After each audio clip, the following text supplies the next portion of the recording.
resiko antara EVOS dan juga RRQ, di mana Batman harus tertumbang. Sana ada Hen yang terkena down dari kejauhan, ada yang mengganggu dari DWP. Lord pun terkena down di sana. Nah, dengan Grozanya langsung mendapatkan seorang bar, langsung dicopot dan langsung membuahkan hasil. Sementara itu EVOS masih akan bertarung dengan Ratu Rebellion. Ada Bruce di sana yang mencoba untuk melakukan satu cover. Hanya untuk konsisten saja. Hanya untuk konsisten. Dan here we go, kita masuk di match ketiga, match keempat untuk map Bermuda yang kedua. Oke, dan kalau misalnya memasuki match keempat, Bermuda yang kedua di match day ke-9 antara grup B dan C, pesawat sendiri menyeberanginya cukup merata ya, jadi setengah-setengah. Ini ngarahnya dari Bullseye menuju Sentosa, kemungkinan Sentosa juga bakal dapat penghuni satu, dan seperti biasa, The Prime turun di observatory, dan untuk RBR sendiri dia akan mengambil area shipyard. Tapi sementara itu tuh untuk di observatory, hanya ada 2 orang TP, satu lagi dikirim ke graveyard, dan satu lagi dikirim ke Katulistiwa, di mana ada First Riders. Ya, ada First Rider yang mencoba untuk menculik satu pemain The Prime. Dan kalau kita lihat dari area Sentosa, ini DG tadi yang tadi nggak berhasil buat masuk atau sampai ke Sentosa, mereka sekarang udah lebih enak buat ngeluting di satu pulau itu, karena RRQ HD sendiri nggak mau mencoba untuk menabraknya kembali ke arah Sentosa, karena RRQ punya satu misi untuk setidaknya ngeluting di Mars Electric, untuk setidaknya juga bisa self atau defense di area factory sendiri. Yes, dan kalau misalnya kita tadi ngelihat sedikit sekilas di minimap tadi ada EVOS yang turun ke Cape Town yang notabene itu juga blue zone. Sebenarnya ini pas banget dengan objektif yang dimiliki oleh EVOS. Mereka butuh permainan yang lebih agresif sekaligus resource yang memadai, karena mereka ini benar-benar butuh poin setidaknya untuk langsung mensecure posisi di Grand Final FFVM Spring 2021. Itu dia kebutuhan untuk bisa masuk di FFVM untuk 2021 Spring sendiri ya. Dan emang kalau kita tahu Sam 13 adalah salah satu player yang membutuhkan Baretta. Yes. Karena juga kita tahu mekanikal buat individual dia menggunakan double sniper itu sangat efektif dan cukup merepotkan buat tim-tim ataupun lawan-lawannya untuk masuk ke zona selanjutnya. Kalau misalkan EVOS memegang kendali penuh, tapi ada Bion yang mencoba untuk memantau dan sudah kelihatan ada Straw Hat, udah langsung coba ditembak. Coba kelihatan di sana sudah ada 1 hit atau 2 hit yang langsung mengikis darah dari seorang Straw Hat, tapi Bion kembali di satu kasih kesempatan untuk berlari ke arah belakang dan menggunakan inhaler untuk regroup kembali. Yes, dan kalau misalnya ngelihat sendiri Island of Gods ini salah satu tim yang benar-benar bisa memaksimalkan setiap senjata ataupun utility yang mempunyai daya ledak, dan Bion sendiri adalah orang yang bisa memanfaatkan hal tersebut. Dan kalau misalnya kita lihat tadi, Bion sendiri sebenarnya udah sabar banget. Ini bakalan jadi surprise attack untuk Kings Esports sebenarnya, karena ketika mereka rotasi, tiba-tiba ada yang nembakin, setengah darah hilang. Dan ya, gue suka banget sih, sepakat banget sama banyak banget momen dari Bion. Tapi ada TP Reo yang terpantau oleh Island of God dari seorang Lord, langsung dikirim ke lobby dan menjadi 1 kill untuk tim Island of God. Yes, The Prime sendiri adalah salah satu tim yang akan bersaing dengan EVOS dan juga Island of Gods ya. Mereka berada di dalam satu pot, sama-sama butuh poin untuk mensecure 1 tiket terakhir di pot C. Tapi kalau misalkan ngelihat di posisi sekarang, dengan 1 member yang tiba-tiba ter-takedown, ini kemungkinan bakal memaksa The Prime untuk bermain cenderung lebih pasif. Iya, cenderung lebih pasif karena mereka juga mengingat ini untuk 12 tim yang bermain hari ini, grup B dan juga grup C masih ada tabungan 2 match lagi, yang dimana ini 2 match lagi terakhir ini udah mereka harus fokus setidaknya mengamankan placement point, walaupun sebenarnya juga butuh point kill untuk setidaknya melakukan satu salib poin di klasemen besar. Tapi memang objektifnya adalah mereka masuk zona selanjutnya, mereka coba buat nge-secure beberapa kompon di area zona late game dan baru mereka bisa sayur kill. Tapi memang ya balik lagi, ini adalah salah satu mungkin strategi yang mungkin dikasih oleh coach mereka, setidaknya ya udah coba bermain lepas dulu sampai untuk 1 match day ini, baru nanti 2 matchnya lagi tersisa baru dimaksimalkan. Yes, itu mungkin bisa jadi satu strategi, cuman itu tergantung juga dengan poin-poin yang dimiliki oleh setiap timnya. Kalau misalkan gap poinnya terlalu jauh, sebenarnya untuk di match terakhir kayak gini nggak bisa terlalu bersantai. Betul. Itu lebih cocok mungkin ya untuk poin-poin besar seperti DG, terus juga Island of Gods ataupun The Prime, dan EVOS sendiri juga perlu kerja keras yang lebih untuk mencapai seenggaknya posisi pertama ya kalau misalkan dia mau itu. Nah, kalau misalkan untuk DG sendiri, Gue melihat kalau seandainya DG benar-benar terpuruk banget di hari ini, kemungkinan besar dia akan dibalap baik entah itu oleh The Prime ataupun Eleven of Gods. Tapi kalau misalnya gue ngelihat secara keseluruhan standings, sebenarnya kemungkinan besar itu Aura Esports yang bakalan dapat 20 poin. Tapi ini hanya prediksi sementara. Hanya prediksi sementara ya. Jadi emang tadi mengingat juga dari game 1 sampai game kedua itu DG Esports lagi belum menemukan satu momen mereka untuk bisa masuk sampai zona late game, karena banyak banget momen mereka dua sekaligus langsung tusun di arah lobby, dan ini memang pukulan yang cukup keras juga buat DG sampai pada akhirnya mereka harus benar-benar lebih aware lagi untuk di map Bermuda, karena ini map Bermuda kedua dan udah nggak ada lagi nanti untuk map Bermuda selanjutnya gitu kan. Iya, dan apalagi juga DG bener kayak yang tadi lo bilang sering banget rotasinya kepotong sehingga dia cenderung setiap kali dia masuk ke checkpoint itu ada buntung. Iya, ada buntu entah dari Faiznya atau mungkin dari Forinya gitu kan.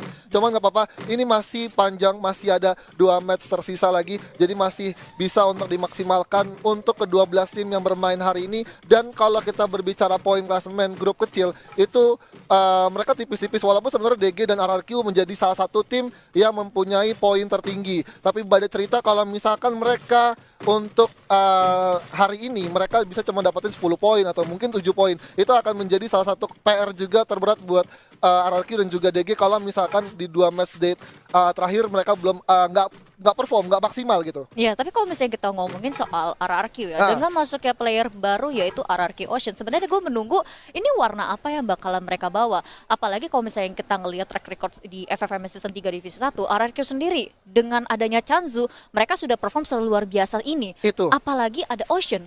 Nah, tapi Ocean untuk sekarang belum main nih. Iya. Ocean belum main, hanya ada Pac-Man, ada si Valen, ada O'Connor dan juga Legalot. Dan gue suka banget sih sama playstyle yang dimiliki oleh Legalot, karena Legalot sendiri banyak banget varian atau macam strategi ataupun mechanical buat setup dari skill setnya sendiri, yang memang kita kayak nggak tahu, kayak dia pakai tiba-tiba pakai Alvaro atau dia pakai salah satu karakter yang setidaknya bisa ngasih satu explosion damage yang cukup besar. Jadi memang Legalot sendiri punya banyak banget cara, dan dia salah satu orang yang bisa terbiasa dan bisa menyesuaikan secara cepat untuk meta-meta baru. Gue setuju banget karena menurut gue pribadi ya, setelah melihat ngobrol beberapa kali sama beliau, Legalot itu salah satu player yang rajin banget ngulik setiap inci dari Free Fire. Jadi dia tuh bener-bener rajin banget nyari yang namanya deep spot. Betul. Ya kan, posisi di mana ini bisa kelihatan, bisa kerender atau enggak, terus bagaimana kombinasi karakter, pet dan juga senjata itu bisa dimainkan, terus juga dia benar-benar rajin nyari spot yang setidaknya bagus untuk vision, Betul. bagus untuk forting, terus bagus untuk sekitarnya defense. Itu dia benar-benar nyari semuanya. Dan gua akuin juga Legalot meskipun bisa dibilang player veteran ya, dia salah satu player yang bisa dibilang mekaniknya benar-benar luar biasa. Mekaniknya luar biasa, tapi kita nggak bisa mengasingkan seorang Calvin yang menjadi player of the match untuk ronde ketiga. Karena kita lihat tadi di ronde pertama sampai ronde ketiga itu semuanya pemain Red Bull Rebellion, dan secara bergantian tadi Misara Home tadi dapetin satu momen player of the match, terus ada juga dari Zero dan juga sekarang ada Calvin. Apakah ini player of the match akan diborong oleh Red Bull Rebellion selagi ada Mr. Foodin sebagai coach yang memang mempunyai salah satu meka strategi yang cukup baik untuk Red Bull bisa sampai zona late game? Karena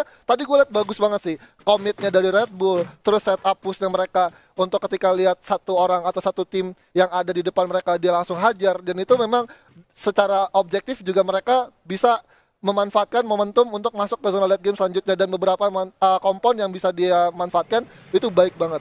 Tapi itu kayak kalau misalkan lo cerita soal Red Bull Rebellion yang punya karakter seperti itu, gue merasa ini sudah sesuai dengan tujuan dan objektif dari Coach Foodin sendiri. Yeah. Karena harapan dari Coach Foodin ketika dia mengajarkan sebuah strategi ataupun mengajarkan mengenai makro-mikro terhadap Red Bull Rebellion, dia berharap playernya ini bisa menjadi player yang kuat sekaligus smart.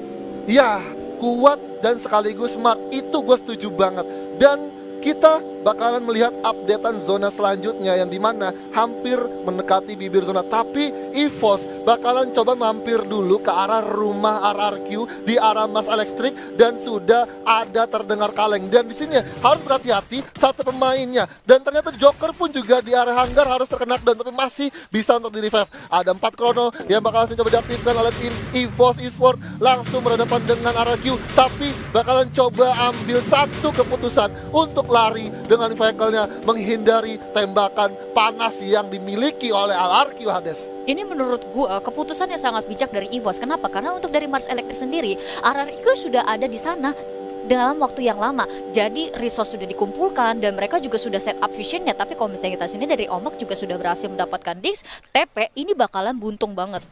Bakalan buntung banget untuk The Prime karena cukup kesulitan untuk setidaknya mengamankan beberapa kompon yang sudah diisi oleh First Rider. Dan ini adalah 3 on 3 untuk Red Bull, dari First Rider dan juga The Prime. Tapi kita ingat di sini Kezel dan juga Dix, salah satu pemain atau dua pemain yang memang mempunyai salah satu aim yang tertinggi menurut gua, karena bagus banget dari cara kontrol untuk tembakannya. Tapi Joker di sana sudah terpantau oleh Hiu dengan satu parafalnya mencoba untuk langsung mengarahkan tembakannya ke arah Ombak, tapi Ombak masih mempunyai satu kompon yang bisa dia lakukan untuk ngepron. Tapi tim 2 dari belakang harus berhati-hati karena TP sendiri nggak sadar ataupun nggak ada yang melihat. Tapi ada satu pemain yang mungkin fokus untuk ngawasin ke area belakang atau ke arah Rim 6 Village. Ya, kemungkinan yang akan mengawasi area belakang yang melihat posisi dari tim King Esports adalah Kezel yang berada di area kompon sebelah. Tapi kalau misalnya kita lihat sendiri untuk Dranix, posisinya cukup terjepit, sudah ada beberapa tembakan yang masuk ke Borges, tengah darah sudah hilang. Dan ada tim nomor 8 yaitu Island of Gods dan juga GGWP ID yang menjepit dia di sisi lain. Ada El Clasico antara EVOS dan juga RRQ, di mana Pac-Man harus tertumbangkan satu pemain dari RRQ. Langsung saja diselesaikan oleh tim EVOS Esports. Hashtag EVOS Roar di situ. Gila, ini keren banget. Kalau misalnya kita ngeliat tadi EVOS kan sempat masuk ke Mars Electric ya, yang mana kita bisa bilang ini kandangnya RRQ untuk di Bermuda match keempat ini. Tapi ketika EVOS sadar, kayaknya udah nggak worth it kita ajak perang di sini karena dia pasti udah set up duluan dan kita nggak tahu posisi exactnya. Kita tarik mundur aja, kita bawa ke open field, ya udah perang aja di open. Dan bener, langsung begitu perangnya di open field ini di wipe out oleh EVOS Esports. Dan salah satu kenapa EVOS bisa menang untuk fight-nya di open field karena EVOS mempunyai satu vehicle yang lebih dulu sampai ke checkpoint yang mereka inginkan. Dan RRQ harus berlari masuk ke zona selanjutnya dengan 30 detik tersisa, yang dimana Mars Electric nggak dapat zona sama sekali. Makanya RRQ berjalan untuk rotasi kedua, tapi sayangnya EVOS di situ sudah lebih dulu mengetahui pattern ataupun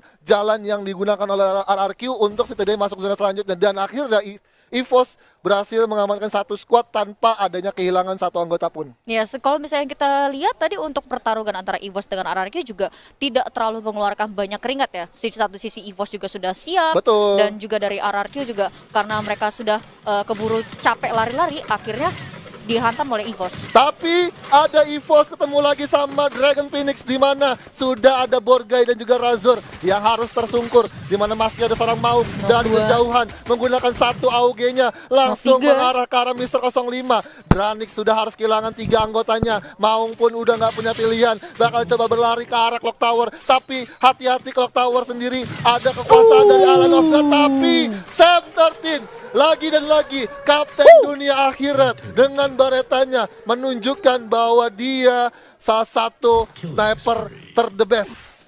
Ini dia EVOS Esports, sang macan putih sudah mulai mengaum dan menggigit leher setiap mangsa-mangsanya. Dan kita kalau misalnya ngomongin tentang Sam 13 sendiri ya, Bareta, Sam ditambah sniper itu udah nggak ada obat. Nggak ada obat, no cure, pokoknya semuanya dibabat abis. Tapi ada pertempuran antara Kings Esports dan juga Rosugo Veda, di mana sudah ada setup push juga dari Kapten Strawhead dan juga Wynut mencoba untuk langsung fokus ke arah Adam. Adam mencoba memasak granat, dilempar satu, akhirnya belum bisa mengenai karena ada satu krono yang diaktifkan. Mora bakal langsung menjadi orang terdepan, gulung-gulung match terlebih dahulu. Masih ada satu blok dari Glow yang bakalan coba dimanfaatkan, coba berlari. Tapi Kings berhasil untuk mendapatkan 4 poin kill eliminasi. Kings Almighty. Ini dia yang kita tunggu-tunggu dari Kings Esports sebenarnya. Tapi kalau misalnya kita lihat sendiri, Aura Deadly sudah berhasil mendapatkan Heiyu, dan di sisi lain sudah ada Red Bull Rebellion yang akan bertemu dengan DG Esports. Abax di sana bakal langsung jadi incaran seorang Calvin, mencoba untuk langsung terus dengan EP5-nya. Ada Mr. Home mendapatkan dua pemain sekaligus, tapi ada juga dari DG Esports yang langsung tusun di peringkat selanjutnya, di mana Red Bull Rebellion menguasai satu fight yang terjadi, di mana Red Bull Rebellion masih ada di bibir zona, tapi nggak sampai situ pertarungannya karena ada GGWP Esports yang membayang-bayangi atau menghantui rencana atau Red Bull untuk melakukan satu looting ke arah mayat dari DG Esports. Yes, dan di sisi lain juga selain ada GGWP ID yang menghantui dia, ada First Riders juga di sisi kanan. Posisi dari Red Bull Rebellion ini sedikit terjepit, apalagi zona juga sudah mulai berjalan. Mereka harus melakukan rotasi, tapi ternyata ini dia. Ada EVOSROR bertemu dengan IOG Burn. Sudah ada satu Beyond di sana, ada Head yang terkena down dari kejauhan, ada yang mengganggu dari GGWP. Lord pun terkena down di sana. Rule Good bakal coba menembaki ke arah EVOS Esports, di mana di dalam satu krononya nggak cukup efektif, mencoba untuk mengurung diri, tapi ada Kings juga yang ikut campur. Mau yang mana dilawan?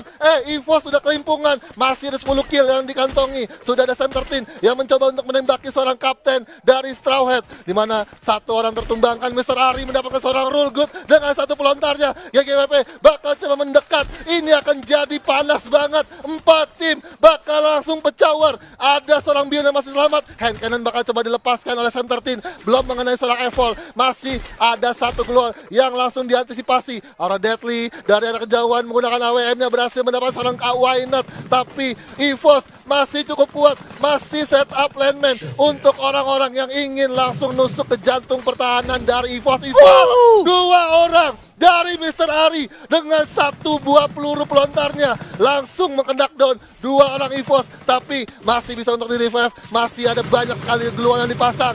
Oke, Aura bahkan coba untuk melakukan satu tembakan dari kejauhan, tapi masih ada Mr. Ari yang terus nggak habis-habisnya ke arah EVOS. Ada First Rider juga yang mendapatkan satu kendak downnya. Sam 13 dengan satu AWM-nya langsung mengenai headshot. Itu apa Bang Ipul? Itu headshot dengan satu AWM-nya. Coba untuk terus di cover, tapi Joker berhasil mendapatkan atau memulangkan seorang Pew Easy Abigail. Yes, dan di sini juga kalau misalnya kita lihat Aura yang tadinya hendak menjadi orang ketiga malah dibalikin posisinya.